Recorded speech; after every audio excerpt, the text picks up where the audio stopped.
Jemi drejt për drejt kanal 10, cilat janë përshtypjet tua pas fitores sotme, si e përjetove këtë fitore, si e pendeshit ti?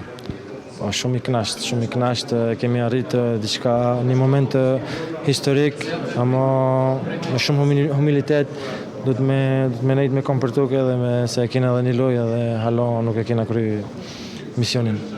Cilat janë pritshmëritë për ndeshjen ndaj Turqisë, një ndeshje shumë e rëndësishme, ndeshje finale të martën përballë me ta nëse do të Fadil Vokri në Prishtinë. Po, pritshmëritë janë për me shku në Amerikë. Tash kam edhe një lojë në 90 minuta ose 120. Na jena gati për luftë dhe ashtu kam e kam. Çka arrit, po kthehemi tek ndeshja e sotme, çka arrit të ndryshon në pjesën e dytë, çka ju tha Franco Foda dhe ju bëri që të realizoni 3 gola në pjesën e dytë në 45 minutë e dytë?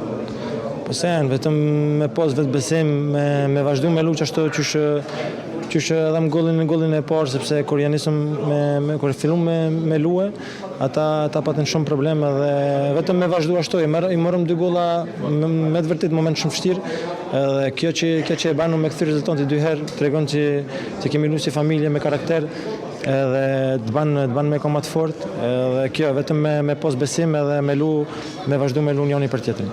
Faleminderit shumë, suksese. Faleminderit. Ishte Mervin Vojvoda, futbollisti kombëtarës së Kosovës, dhe tani ka ardhur momenti